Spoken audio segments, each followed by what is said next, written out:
When you picture a princess's wedding, what comes to mind? Probably a fairy tale scene.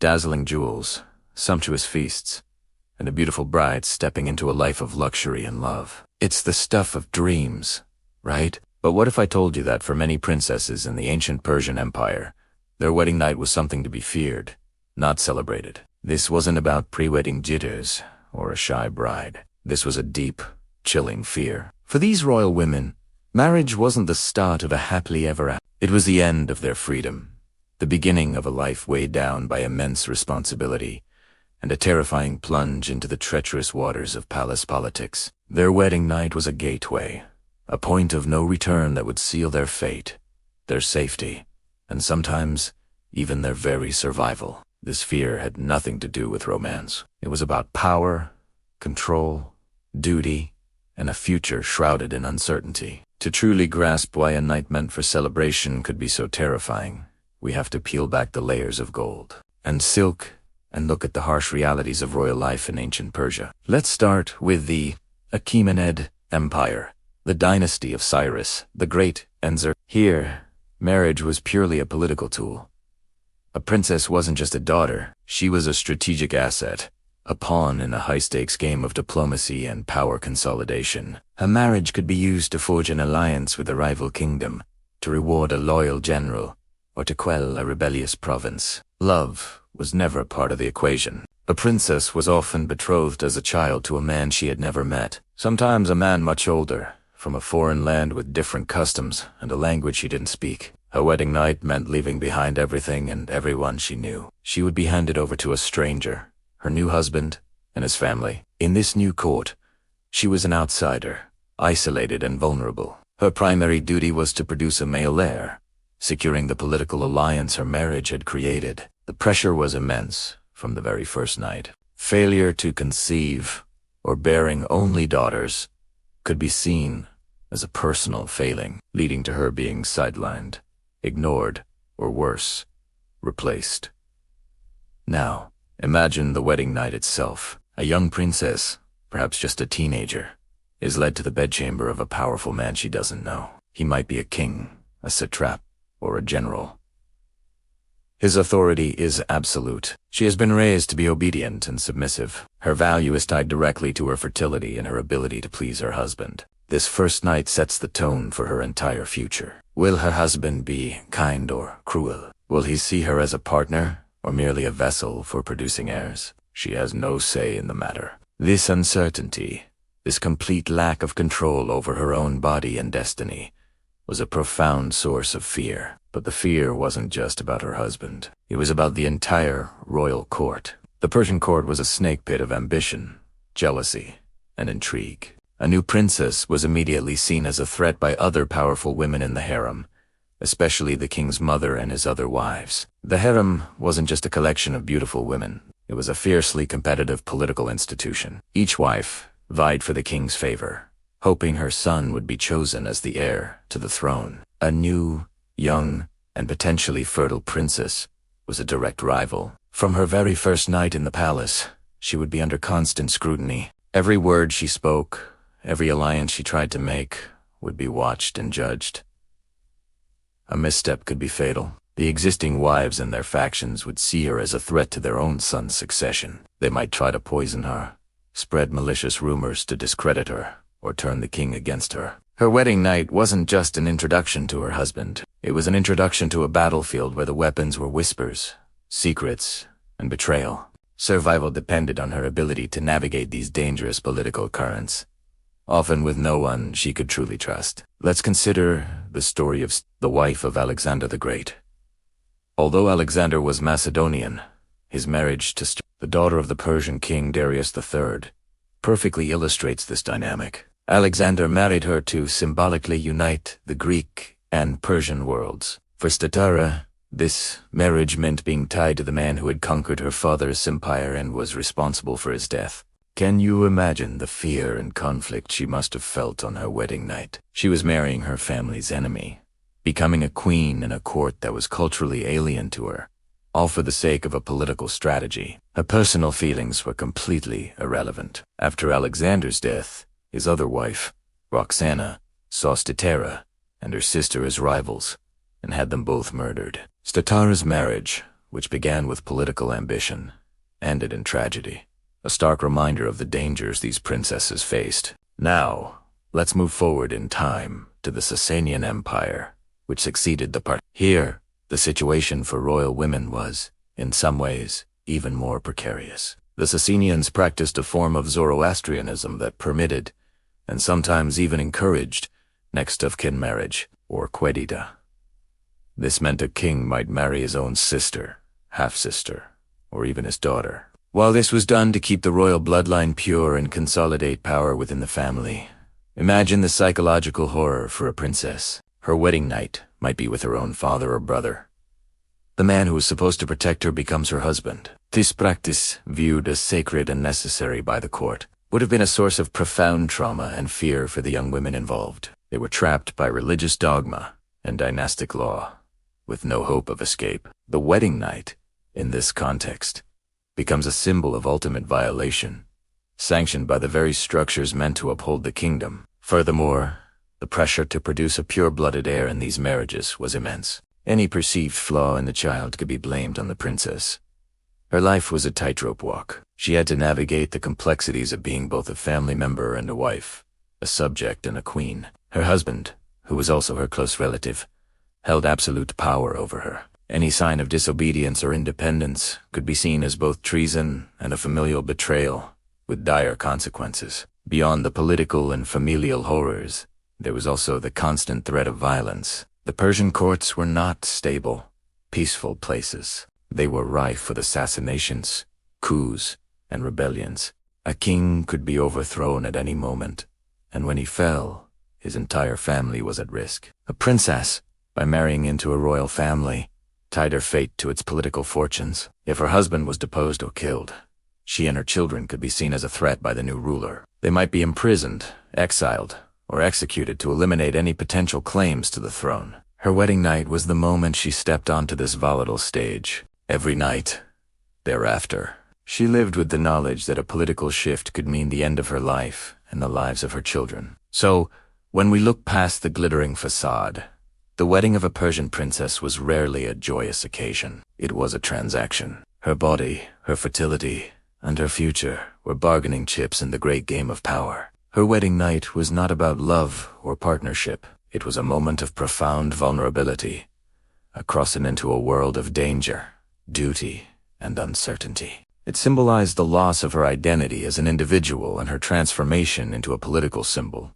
a vessel for succession, and a player in a deadly game she never chose to play. The fear was real and justified. It was the fear of the unknown, the fear of powerlessness, the fear of violence, and the fear of being just a pawn in someone else's ambitions. So the next time you see a fairy tale princess wedding, remember the silent fears of the real princesses of ancient Persia, whose wedding nights were often... Have you ever wondered what it was like to be a princess in one of the ancient world's most powerful empires? Let's travel back in time to ancient Persia, a realm of incredible wealth, power, and intricate traditions. The Persian Empire was vast, stretching from the edges of India all the way to Greece, encompassing what we know today as Iran, parts of the Middle East, and Central Asia. At the heart of this empire's power structure were the royal women, especially the princesses. From the moment a Persian princess was born, her life was not her own. She was a daughter of the Achaemenid dynasty, a lineage that claimed divine right to rule. Her birth was a strategic event, her future a carefully plotted chess move in the grand game of imperial politics. She didn't grow up playing freely in the gardens. Instead, her childhood was a structured education within the opulent walls of the royal palace. Her lessons weren't in reading and writing as we know it, although some were literate. The core curriculum was about power palace etiquette, courtly manners, and above all, absolute obedience. She learned how to navigate the complex web of relationships in the harem, how to address nobles, and how to carry herself with the grace and authority befitting a king's daughter. Her every move was scrutinized, her every word weighed. She was being molded into a symbol of the empire, a living embodiment of its prestige and power. The value of a Persian princess wasn't measured by her personality, her dreams, or even her beauty, although many were renowned for it. Her true worth lay in her bloodline. She was a precious asset, a key to forging powerful alliances. Marriages were never about love. They were political contracts designed to secure loyalty, pacify rebellious regions, or strengthen ties with neighboring kingdoms. A princess could be married off to a powerful satrap, a provincial governor, to ensure his allegiance to the throne, or she could be wed to a foreign king, becoming a bridge between two mighty empires. Imagine being a young woman, knowing your entire life is a tool for your father's political ambitions. The man you marry might be decades older, someone you've never met, from a land you've never seen. Your duty was to produce heirs, cementing the alliance and continuing the royal lineage.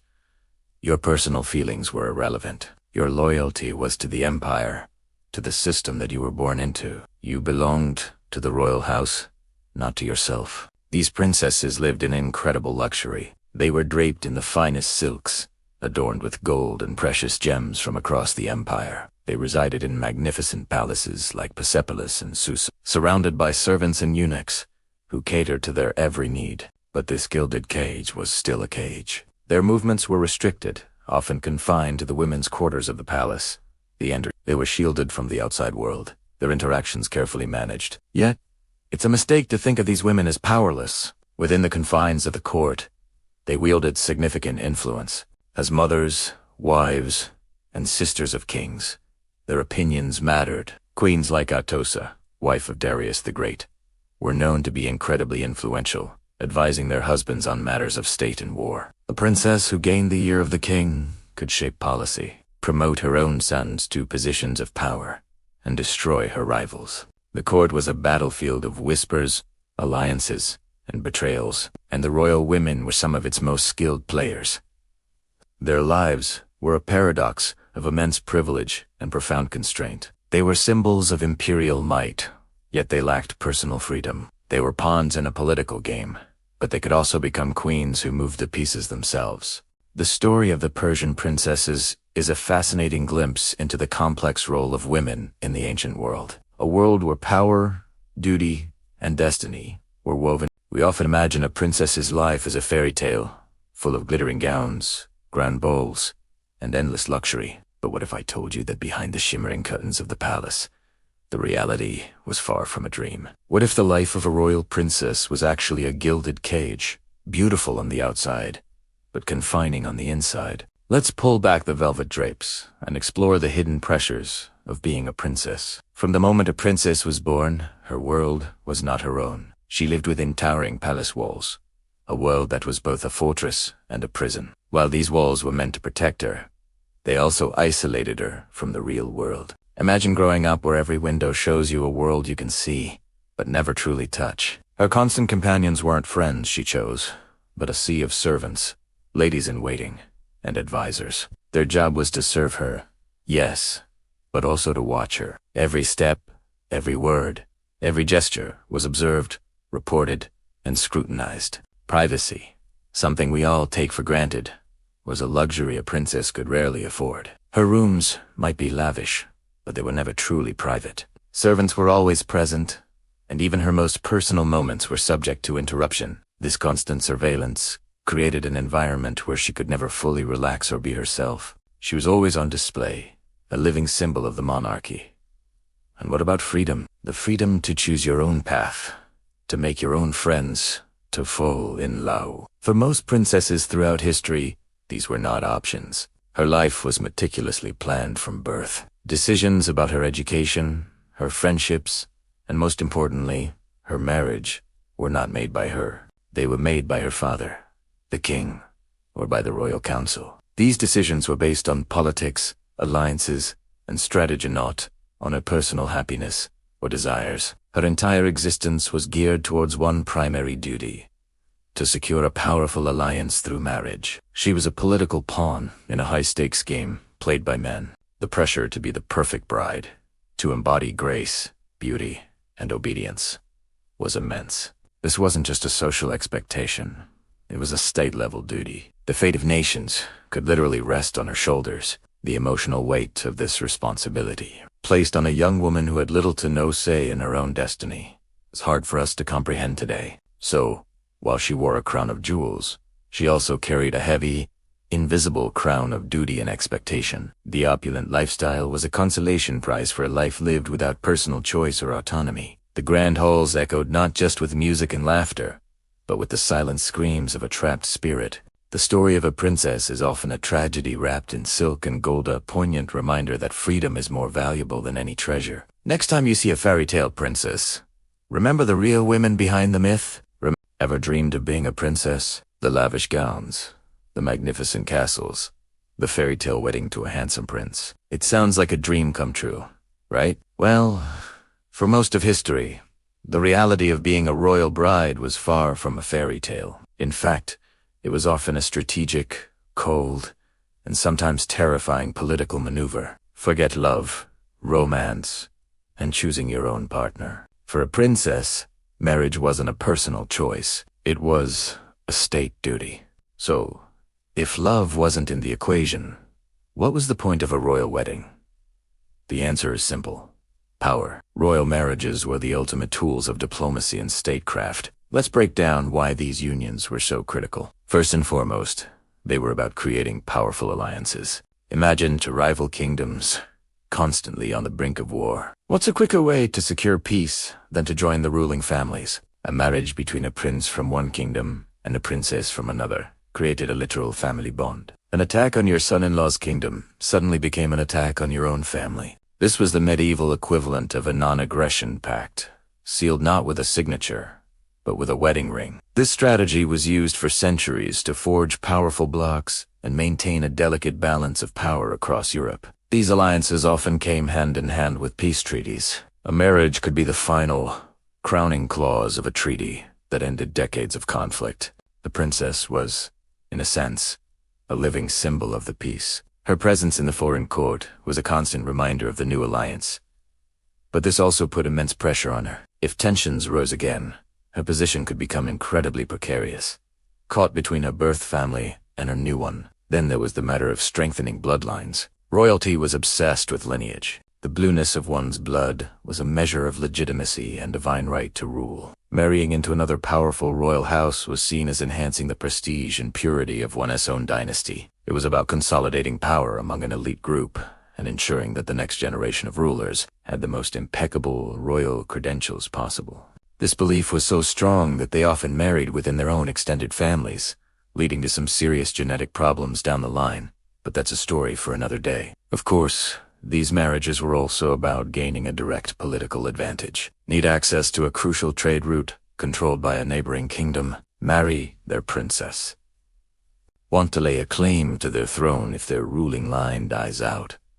A marriage could provide that claim. Through marriage, a king could extend his influence, gain new territories, and neutralize potential threats without ever having to raise an army. A princess sent to a foreign land was also an unofficial ambassador and sometimes a spy sending valuable information back home. Finally, royal marriages were a brilliant way to control rival families within their own kingdom. A powerful duke, becoming a little too ambitious, marry him to one of the king's less important relatives. This would bring him into the royal fold, making him family and therefore less likely to rebel. It was a classic keep your friends close and your enemies closer strategy, using marriage to bind potential rivals to the crown through loyalty and obligation. Imagine being a young princess in this world. You might be engaged as a toddler to a prince you've never even seen a portrait of. When you come of age, you're packed up and sent hundreds, sometimes thousands of miles away from everyone you've ever known. You'd arrive in a strange land where you might not speak the language, understand the customs, or trust anyone around you. Your new husband could be decades older, cruel, or simply indifferent. Your sole purpose was to produce a male heir and serve as a political pawn for your father. So the next time you think of a fairy tale princess, remember the real women behind the legends. They were not just damsels in distress waiting for a prince. They were intelligent, resilient, and often courageous individuals navigating a dangerous world of political intrigue. Their marriages weren't about love stories. They were about building empires, ending wars, and shaping the very map of the world. They were the most valuable pieces on the chessboard of international. Imagine being born into a world of dazzling palaces, lavish gowns, and unparalleled luxury. For money of Oz, the life of a princess Sounds like a fairy tale. But what if that gilded cage was just that, a cage? Let us pull back the velvet curtain and explore the hidden pressures that shaped the lives of historical princesses. It wasn't all just about finding a charming prince. It was about duty, sacrifice, and an empire that always came first. From the moment they could understand, princesses were taught one fundamental lesson. You exist to serve the empire. Your life is not your own. Your personal feelings, your dreams, your desires. They were considered irrelevant, trivial distractions from your true purpose, whether it was through a strategic marriage to forge an alliance or by becoming a political pawn to secure peace. Their path was laid out for them, often before they could even write their own name. This wasn't a suggestion. It was an absolute expectation. Obedience was paramount. A princess was expected to accept her fate without complaint, to smile graciously even when her heart was breaking, and to represent her family and her kingdom with unwavering poise. Any sign of defiance, any hint of putting her own happiness first, was seen as a grave failure. The consequences weren't just personal. A disobedient princess could bring immense shame upon her entire family, jeopardizing their status, their power, and even their safety. Insomika's punishment could be swift and severe, a stark reminder that she was a tool of the state. Can you imagine the kind of fear that this constant pressure would create? It wasn't the fear of monsters under the bed. It was a deep existential dread, the fear of disappointing your powerful father, the king, the fear of being the cause of a political scandal or, even worse, a war, the fear of being cast aside, deemed useless to the very empire you were born to serve. This environment fostered a profound sense of anxiety. Every word, every action was scrutinized.